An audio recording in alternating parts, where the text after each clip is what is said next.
Hello and welcome to another conversation with the Hindu Millennials. And let's ask Anuva what questions she has today. Yeah, so today I wanted to ask something that I've grown up with, and I know a lot of people my age have. We know the story of the Mahabharata and we're familiar with the general concepts of it in the storyline, but there's a lot of wisdom contained in that entire story, and it's a lot to unpack. There's a lot of characters, a lot of lessons, a lot of events. So for someone my age or someone between the ages of 15 and 25 or whatever, young adults, what three lessons in simplified terms would you say the Mahabharata can serve to teach us? Or any number of lessons. Yeah, that's wonderful. Let me see. It's like you said, the Mahabharata and the Ramayana, these epics are a repository of an immense amount of wisdom. Yeah, and as a kid growing up, it was a fun story, but now that I'm older, I understand that it serves some higher purpose to actually tell us guiding life principles. And I want to pick apart a couple that I can live by as I go through a very defining period in my life. That makes it easier because Yeah. I get excited because there's so many things you can talk about, but let's just break it into small bite-sized things that you can actually use.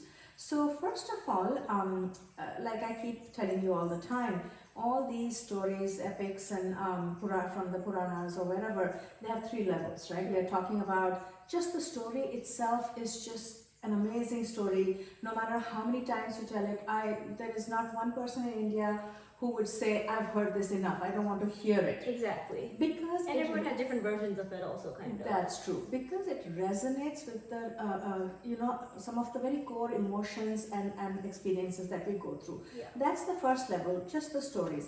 And then you start, when you listen to it oftentimes, then you start questioning. You are you start questioning the inconsistencies and implausibilities in the, for instance, let's start with, Dhritarashtra or even just someone having 100 brothers. To me, like, what purpose does that serve? But there has to be something beyond that, right? Brilliant. Because after you listen to the story n number of times, you start asking, 100 sons? I mean, who has 100? Yeah. And as a kid, it was funny almost. Yeah, and that's the second stage. The third stage is you have to tell yourself there has to be some information behind this. What is it? And then you start saying, what can I take away from it? So as you may recall, Dhritarashtra was a blind king. Yeah. And he got married and his queen decided to wear a blindfold. To be blind also. To sort of, live the same life as her husband. She did not want to enjoy something that he did not have. Now that is where the whole problem started. Because if we take this analogy to our own life, when you say blind, what does blindness mean to you? Not being able to see, not being aware. Not being aware of certain, things. And what might those things be? It is our deeply held beliefs. When we stop questioning whether what we believe is true or right or wrong, or whether it is serving us, making us grow, that's what we say that you're blind belief. You don't want to question anything. So when we are born blind, meaning you are born into a certain genetic, familial, cultural belief system. First you're born into your own family belief system, your community's belief system, your culture's belief systems, your religious belief systems, and you can go through your entire life never questioning it. And that's called being blind to that faith. Yeah. Then the wife, who is considered to be your most important companion. Well, let me just add quickly, how do you align that with the notion of being selfless? And because the example that comes to my mind first is that oftentimes you see relatives of people undergoing chemotherapy also shaving their heads in solidarity with that person, right? And that's seen as a very selfless gesture. Yes. And this one is seen as maybe a little bit unwise. Yeah. So that's where we have to start questioning, because you are now not looking at the literal story. Yeah. You are peeling behind what possible message could these rishis of yore, these visionaries, those who had access to information that most ordinary people didn't have, what possible meaning could they have tried to convey? So you are born blind to a certain set of beliefs, and we just enumerated. It could be your family beliefs, community beliefs, cultural beliefs, religious beliefs, whatever it is. Yeah. If you ever never question it, you can go through life, and you're not going to really grow beyond that. And then what happens is, when your wife, in this case, his wife decided to become blindfolded. So your closest companions, be they your parents, your spouses, your siblings, your friends, they choose to be blind. They do not teach you to question your beliefs. Yeah.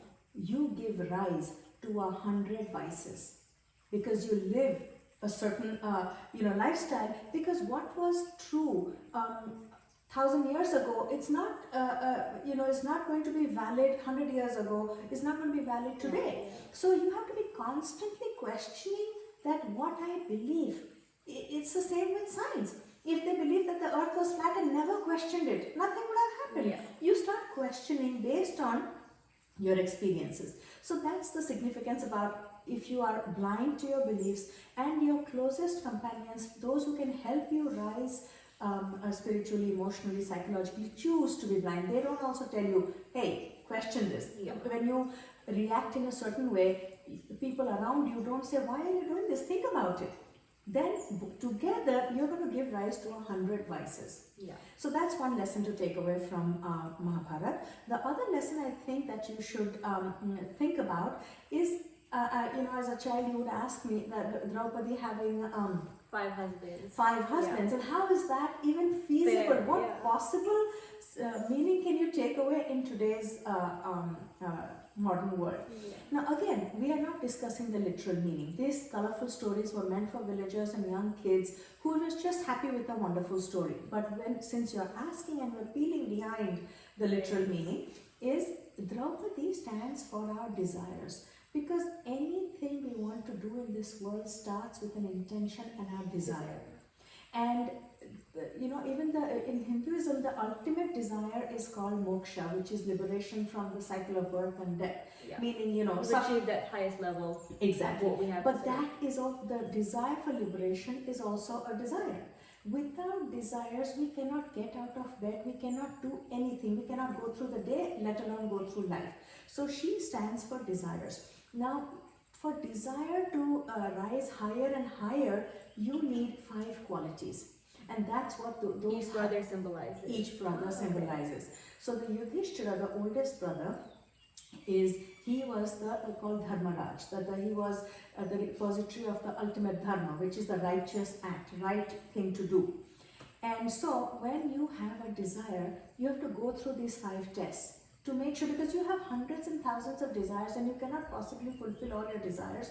In fact, your energy is going to get dissipated if you try to fulfill. So you have to pick a few desires to really invest in and then make that. So the first question you ask yourself is this the right thing for me to do, for me? Because every desire is right or wrong, good or bad for each person. Serve you a good purpose. Yes, not just good for purpose, is it right for you?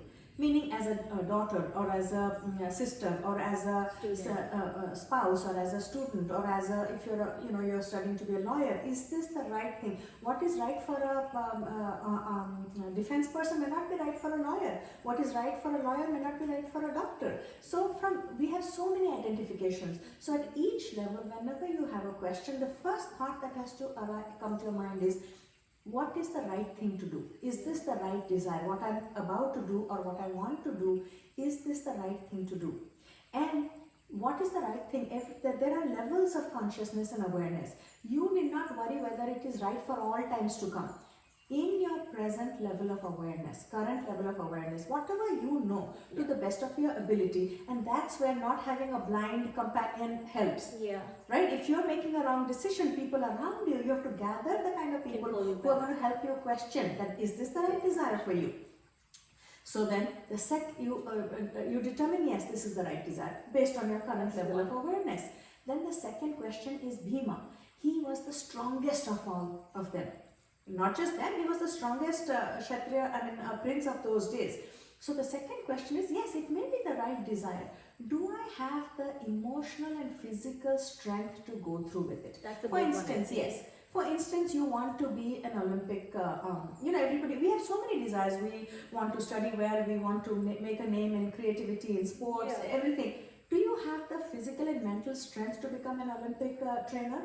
Or even not so extreme. I think, like you said, we all have so many identities that we want to do this for my career, and this for my mom, and this for my brother, and this for myself. Yes. You have to pick and choose right here, right now. What is my? I can maybe eventually do all those things, but you can't all do it all at once. So in Exactly. this moment, what is bringing what is gonna bring positive energy about instead of drain me? Yes. Do you have the emotional and physical strength to do it? Because Yeah. you may be good at 5 things, but you can't do all 5 things with the same amount of passion. Exactly. It may be the right thing, but you cannot do all the things at the same time. Yeah. So that is the second question you have to ask yourself.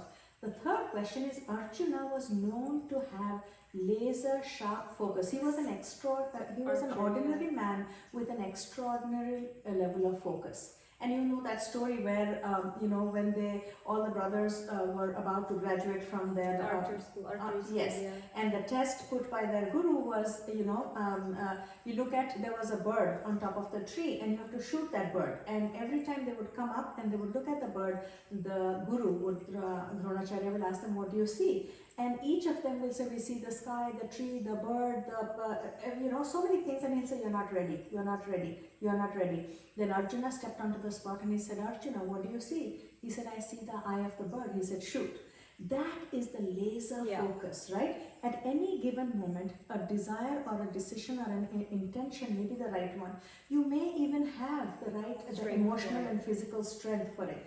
Do you have the focus? Like when you go to law school, all you have to think about is law. Not all, but your majority focus has to be you that. can't be attracted by other simpler, other pleasures. Exactly, and it could be when you're a mother, you have a child. For that moment, that is your focus. Yeah. A doctor in a surgery room forgets all other roles. My focus is this. So then you realize that, do you have that kind of focus to the exclusion? And what's his name? That tipping point, was it? No. Malcolm Gladwell. Yes, he talks about the 10,000 hour rule. Yeah. That's Outliers. Outliers. That's the book. That is what he means by you practice to the point where it becomes second nature. Yeah. You Muscle don't think memory about almost. everything. Yes. Then comes Nakula. Nakula was the most handsome of them all.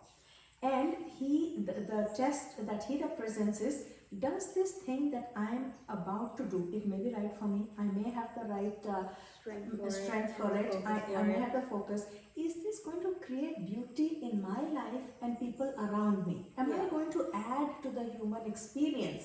Because then you'll get extraordinary strength and passion to pursue it. And I'd like to bring the story of Steve Jobs, because I remember him in one of his interviews. He said when he had taken a semester off, he did calligraphy. Yeah. And the lesson it taught him was that you can do something ordinarily, or you can do it beautifully. You can just write, or you can have calligraphic writing. Yeah. So same thing, and that he applied to his phones and all the electronic gadgets he made. You can have an ordinary phone, or you can have a beautiful phone. Yeah. And look how well Apple did, because that principle, that it's not just for me, but it's raising. It's appealing to everyone. Yes, and it brings beauty and happiness to humanity as a whole. Yeah, another way I kind of see it is that you may want something and have the strength and focus and everything else for it, but if you're going to ruin so many other things in the process, it may not be something that's bringing beauty to the humanity, or that kind of goes back to it may not be right for you.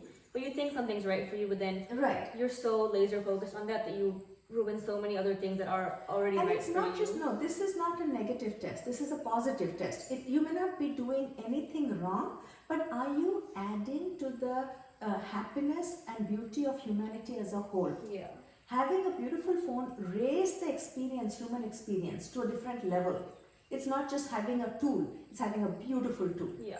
And that you can have an ordinary building, or you can see the temples and synagogues and churches and mosques.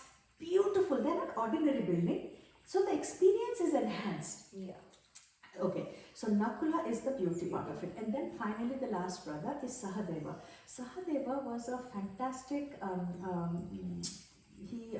he could tell the future. He was clairvoyant. Psychic. Yes, but there was a curse on him that if he foretold the future without being asked, his head would split into 1,000 pieces. Meaning somebody has to ask him and he has to give the answer. When he is asked, he cannot lie or hide behind anything. And that tells you that after all this, you still have to, he's like the Jiminy Cricket. He's the inner voice that you have. In case you have missed something, you sit, and this is what meditation is about. You go inward and you ask that little voice inside you, how is this going to play out? And when you ask, you will get the answer. But if you don't ask, it's not, your inner voice is not going to come knocking on you and say, hey, this is the power of prayer almost. Power of prayer, power of meditation. And now that you raised the question, yes, prayer. What is prayer and meditation? I would like to touch upon it. Prayer is you asking Sahadeva, what is right for me? And then you go into meditation and you wait for Sahadeva to reply to you. You know, it's like you talk to the universe and then wait for the universe to reply to you. Yeah. So once you do that, now you know that desire has to go through these 5 gates or these 5 tests for you to have the level of success the Pandavas had. Yeah, I like that analogy, because oftentimes I think for me the biggest step is not thinking about long-term consequences in terms of, do I have the mental strength for this? I'm so focused on, I want to do this and be part of that and be president of this. And I think most kids my age do that. You don't think about, let me get the most gain with one thing rather than get a little bit of gain from so many different things that may not ultimately serve me that much. Yes, and you know, many times we want things that other people have. And the first test, it goes, no, this is not right. The second one is, I want to be this singer or author or sports person or politician, but I just don't have the mental bandwidth or the physical bandwidth to. Then I may have it, but I like 5 other things. I don't have the focus for that. For just that, And then finally, by doing this, hundreds of people are doing it. How am I going to add to the human experience? That's another big And then finally, have I missed something? You know, how is this going to play out for me? If you ask, you will get the answers at your level. Yeah. Does that answer your question? That was actually really helpful. I think that was wonderful. So we will come back with more questions. And if you happen to have any questions that you'd like me to answer or address, please comment on the comment box. And thank you for watching, and stay well. Thank you.